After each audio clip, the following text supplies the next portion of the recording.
Hello guys, welcome back to my channel. तो आज हम थ्रीफिन कैटास्ट्रॉफ के नेक्स्ट पार्ट को स्टार्ट करने वाले हैं। चैप्टर की स्टार्ट वहीं से होती है जहाँ पर कर्नल वैलेंस जायन को वॉल के साथ लगाते हुए उसके क्लोज आकर उससे पूछते हैं, तुम्हें डिसाइड करना होगा कि तुम हम दोनों में से किसे फॉलो करना चाहते हो। जिस पर जायन उन्हें इग्नोर करते हुए बोलता है, इससे तो अच्छा होगा कि कहीं जाकर मैं मर ही जाऊं। फिर कुछ सोचते हुए बोलता है कि नहीं। जिस पर कर्नल वैलेंस पूछते हैं, क्या नहीं।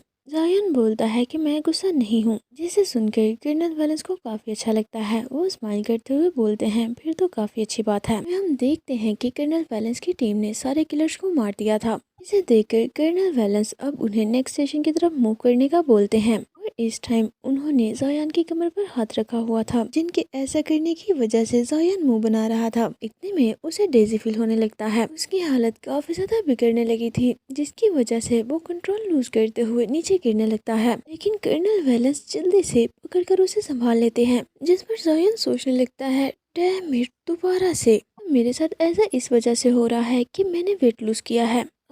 मेरा सर इतना हर्ट क्यों कर रहा है। कर्नल वैलेंस ने इस टाइम जायन को अपने गोद में कैरी कर रखा था और काफी गौर से उसकी तरफ देख रहे थे कि इसे क्या हुआ है। इस पर जायन अपने सर पर हाथ रखते हुए काफी मुश्किल से खुद को संभालते हुए खड़ा हो जाता है। इतने में काफी तेजी के साथ उस रूम का एंट्रेंस बंद हो जाता है। ये इतनी जल्दी हुआ था कि वो वहाँ से बाहर नहीं निकल पाते। इसे देख कर कर्नल रेवन बोलती है, आखिर यहाँ क्या हो रहा है, क्या इस रूम की एंट्रेंस ब्लॉक हो चुकी है। लेकिन कर्नल वैलेंस का पूरा ध्यान तो जायन की तरफ ही था।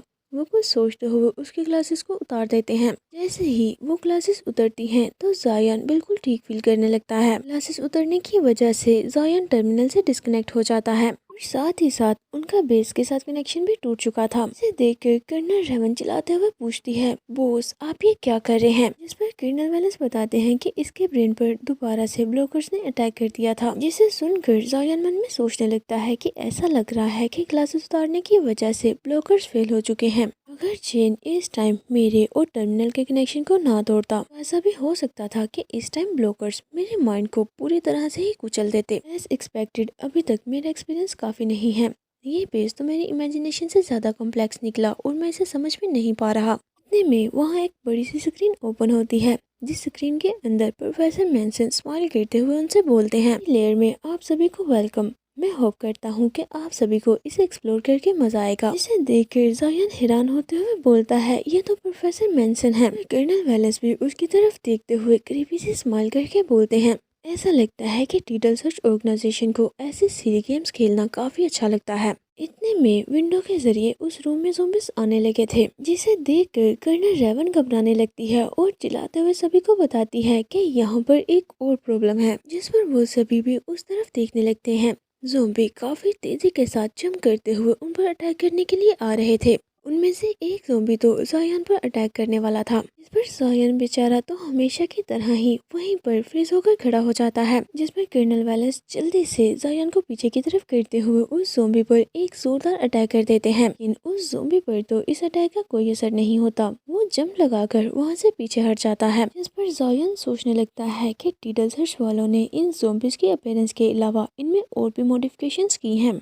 मुझे हर हाल में ये पता करना ही होगा कि आखिर टीटल सर्च वालों ने इनके साथ क्या किया है। इतने में ज़ॉम्बीज काफी तेज स्पीड के साथ उनके चारों तरफ से उन पर अटैक करने के लिए आने लगते हैं। इस पर वो सभी भी जल्दी से अपने ब्लेड्स निकालकर फाइट के लिए रेडी हो जाते हैं। उन ज़ॉम्बीज को चाहे जितना मर्जी जोर से हिट कर दिया जाए, मगर वो चंद ही सेकंड्स में हील होकर दोबारा से उन पर अटैक करने के लिए आ जाते हैं। ऐसा लग रहा था कि उन्हें इन सब चीजों से कोई भी फर्क नहीं पड़ रहा। जिन्हें देख कर कर्नल शेरन बोलती है, आखिर ये क्या है। इतने में जायन उस रूम में पड़े टर्मिनल को ऑन कर लेता है। यहाँ पर उसे ज़ॉम्बीज की डिटेल मिलती है कि ये ज़ॉम्बीज वेयरवुल्फ और लेजर के डीएनए को मिलाकर बनाए गए हैं। इम्पॉसिबल, ऐसा कैसे हो सकता है। डिफरेंट स्पीशीज के जीन्स तो एक दूसरे को रिपेल करते हैं। आखिर टीटल ऑर्गेनाइजेशन ये करने में कामयाब कैसे हुई है। और फिर वो जल्दी जल्दी से टर्मिनल पर कुछ करने लगता है। जिस पर कर्नल वैलेंस पूछते हैं कि जायन क्या हुआ। जिस पर जायन काफी ज्यादा घबराते हुए उसे बताता है कि ये जगह बेस का लेबोरेटरी रूम है और इस रूम के चारों तरफ जितने भी डोर्स हैं, इन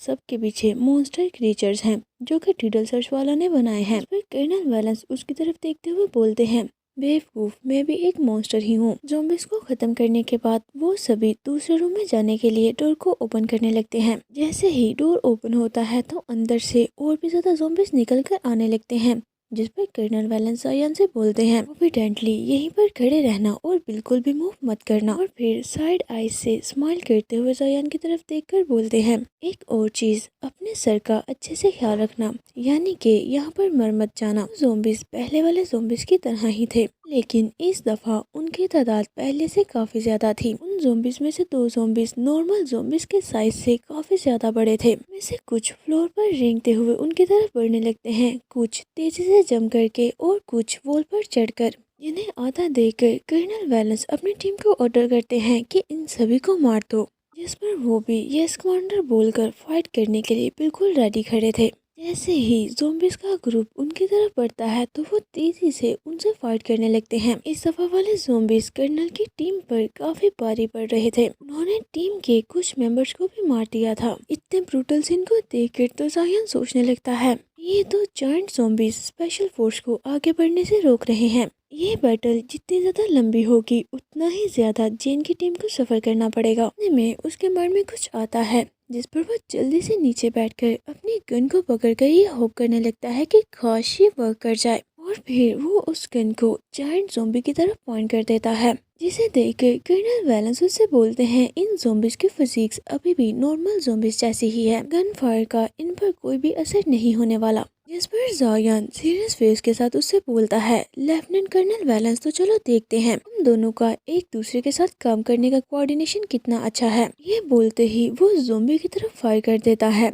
बुलेट जाकर ज़ॉम्बी के हेड पर लगती है। ये वही फ्रोजन गन थी जिसकी वजह से जायान की पूरी बॉडी फ्रीज होने लगी थी। जायान ने उसे एक छोटी फॉर्म में बना लिया था, जिसकी वजह से वो ज़ॉम्बी वहीं पर फ्रीज हो जाता है। कर्नल वैलेंस मौके का फायदा उठाते हुए एक जोरदार जंप लगाकर उस ज़ॉम्बी को मार देते हैं। एक जायंट ज़ॉम्बी को मारने के बाद अब वो दूसरे जायंट ज़ॉम्बी की तरफ मुड़ते हैं। वो तेजी से ज़ॉम्बी की तरफ आते हुए एक जोरदार जंप लगाते हैं, जिस पर ज़ॉम्बी अपने सर को ऊपर करके कर्नल को देखने लगता है। कर्नल ने ज़ॉम्बी पर अटैक करने के लिए जायान को एक अच्छा मौका दिया था। ज़ॉम्बी के डिस्ट्रैक्ट होते ही अब जायान काफी कूल वे में उस ज़ॉम्बी पर भी गन पॉइंट करके फायर कर देता है। इस दफा भी उनका प्लान काम कर गया था। उस ज़ॉम्बी को मारते हुए जायान से बोलते हैं, मैंने बिल्कुल भी नहीं सोचा था कि तुमने सक्सेसफुली फ्रोजन गन बना ली है। फिर वो इसी तरह से दूसरे ज़ॉम्बिस को मारने के लिए उनकी तरफ बढ़ने लगते हैं, लेकिन जायान इस दफा फायर नहीं करता। जिस पर वो बोलते हैं कि अब रुको मत, फायर करते रहो। जिस पर वो बताता है कि इस गन से सिर्फ 2 दफा ही फायर किया जा सकता है, अभी इसे पूरी तरह से कंप्लीट नहीं किया है, इस गन पर काम करना अभी भी बाकी है। इतने में वो रूम तेजी से शेक करने लगता है, क्योंकि उनके नीचे से फ्लोर ओपन हो रहा था और वो सभी बेसमेंट में गिरने लगते हैं। सारे टास्क फोर्स के मेंबर्स तो जल्दी से अपने हाथ में लगी रस्सी का यूज करते हुए गिरने से बच जाते हैं, लेकिन जायान जो कि उनसे थोड़ा दूर खड़ा था वो तेजी से नीचे की तरफ गिरने लगता है, जिसे ऐसे गिरता देखकर कर्नल वैलेंस चिल्लाते हुए उसे बुलाने लगते हैं और जल्दी से अपना हाथ उसकी तरफ बढ़ाकर उसे पकड़ने का ट्राई करते हैं, लेकिन वो उसे पकड़ नहीं पाते। इससे पहले कि जायान नीचे फ्लोर से टकराता, कोई पर्सन जल्दी से उसे पकड़ लेता है। ये पर्सन कोई और नहीं बल्कि हमारे कर्नल बर्टन थे, जिनकी टीम वहां तक पहुंच चुकी थी। कर्नल बर्टन ने काफी कूल वे में जायान को पकड़कर उठा रखा था, जिसे देखकर जायान काफी ज्यादा चौंक जाता है कि कर्नल बर्टन आप यहाँ। जायान को केयरफुली नीचे रखते हैं। में ज़ॉम्बिस उन पर भी अटैक करने के लिए आने लगे थे। ने एक हाथ से जायान को पकड़ रखा था और दूसरे हाथ का यूज करते हुए एक ही बार में उस ज़ॉम्बी को मार देते हैं, जिसे देखकर जायान काफी ज्यादा चौंक जाता है। जायान कर्नल बर्टन की तरफ देखते हुए सोचने लगता है, कभी कभी मुझे हान के लिए बहुत बुरा लगता है। इनकी स्ट्रेंथ और पावर जितना बढ़ती जाएगी, इस पॉइंट तक पहुंचने के लिए उन्हें उतना ही भारी प्राइस पे करना पड़ेगी।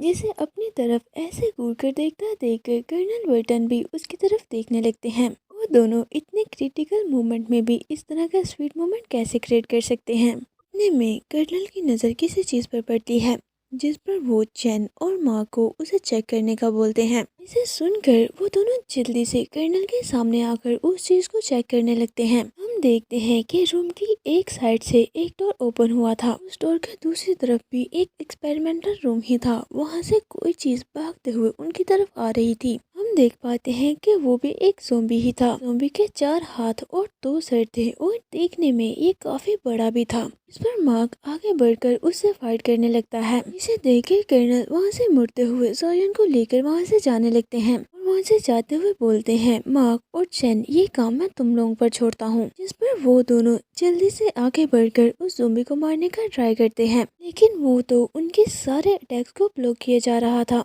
उस पर इनके मारने का कोई भी असर नहीं हो रहा था। कर्नल बर्टन ज़ायन को लेकर उसी तरफ जाने लगते हैं जहाँ से अभी अभी वो ज़ॉम्बी निकला था, जहाँ से अजीबोगरीब आवाजें आ रही थी। जिस पर ज़ायन सोचता है ये आवाजें तो स्लोली तेज होती जा रही हैं। ऐसा लगता है कि हम उस चीज के क्लोज पहुंच चुके हैं, पता नहीं अंदर एग्जैक्टली क्या होगा। ये सब सोचते हुए वो नेक्स्ट रूम में पहुंच जाते हैं। हम देखते हैं कि कर्नल वैलेंस भी उनके साथ ही थे। जैसे ही वो नेक्स्ट रूम में पहुंचते हैं तो वो देखकर काफी ज्यादा चौंक जाते हैं, क्योंकि उस रूम में एक बड़ा सा केज था जिसके अंदर बहुत से ज़ॉम्बीज को एक जगह पर बंद करके रखा गया था। इस केज को देखकर ज़ायन सोचने लगता है ये तो हाई डेंसिटी टाइटेनियम है। ये मेटल अब तक का सबसे हार्ड और टेंस मेटल है। इतना स्ट्रॉन्ग केज भी इन ज़ॉम्बीज को रोक नहीं पा रहा। वो ज़ॉम्बीज काफी एग्रेसिवली उस केज से निकलने का ट्राई कर रहे थे, जिसपे कर्नल वैलेंस बोलते हैं, मुझे फील हो रहा है कि ये जल्द ही इसे तोड़कर बाहर आ जाएंगे।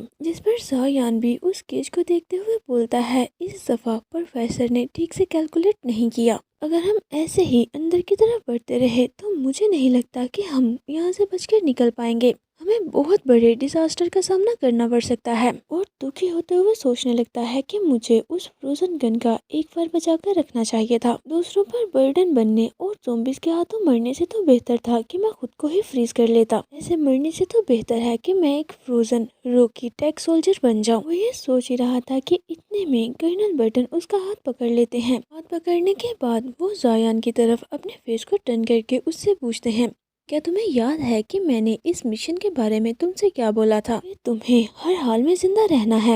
ये बोलकर दोनों कर्नल्स ही ज़ॉम्बी से फाइट करने के लिए आगे बढ़ जाते हैं। इतने में ज़ॉम्बीज भी अपना केज तोड़कर वहाँ से बाहर निकल चुके थे और काफी क्रीपी वे में तेजी से उनकी तरफ बढ़ने लगते हैं। अयन पीछे खड़ा काफी दुखी मन से उन्हें फाइट करते देख रहा था कि मैं जेन और हाइन पर बिल्कुल भी बर्डन नहीं बन सकता। वो दोनों तेजी से ज़ॉम्बीज को मार रहे थे।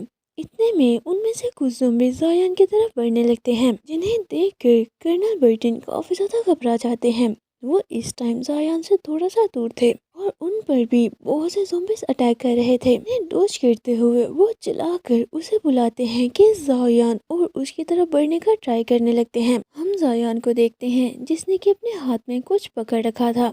इतने सारे ज़ॉम्बीज को अपनी तरफ आता देखकर वो जल्दी से उस चीज को अपने अंदर इंजेक्ट कर लेता है। करने के बाद गहरी सांस लेते हुए वो अपनी आँख को बंद कर लेता है। वो बिना कोई मूवमेंट के वहाँ खड़ा था। हम देखते हैं कि जो ज़ॉम्बी उसकी तरफ अटैक करने के लिए बढ़ रहे थे अचानक से उसे इग्नोर करते हुए दूसरी तरफ बढ़ने लगते हैं। जब ज़ायन अपनी आइज को ओपन करता है तो वो ये देखकर काफी ज्यादा चौंक जाता है और सोचने लगता है, क्या सच में ये काम कर गया? ये ज़ायन का वही प्रोजेक्ट था जिस पर वो तब से काम कर रहा था, लेकिन अभी तक उसने इस डिवाइस को टेस्ट नहीं किया था। इसे देखकर कर्नल बर्टन उससे पूछते हैं, ज़ायन अभी अभी यहाँ क्या हुआ है? जिस पर ज़ायन खुद को चेक करते हुए ने बताता है कि मार्क वायरस काम करने लगा है। ये ज़ॉम्बीज मुझे भी अपने जैसा ही एक ज़ॉम्बी समझेंगे। मेरी प्रीवियस रिसर्च के मुताबिक ये वायरस 20 मिनट के अंदर अंदर ही मेटाबोलाइज्ड हो जाएगा, यानी कि मेरी बॉडी से पूरी तरह खत्म हो जाएगा। इससे पहले कि इस वायरस का असर खत्म हो जाए तुम बिना किसी हेजिटेशन के फाइट कर सकते हो। जिसे सुनकर कर्नल बर्टन काफी रिलीफ फील करने लगते हैं और कर्नल वैलेंस भी ज़ायन की तरफ देखते हुए स्माइल करके बोलते हैं, बहुत अच्छे। इसके बाद हम देखते हैं कि उन्होंने सारे ज़ॉम्बीज को मार दिया था और उनके पीछे से बाकी टीम भी उन तक पहुंच चुकी थी। इतने में कर्नल वैलेंस ज़ायन के पास आते हैं।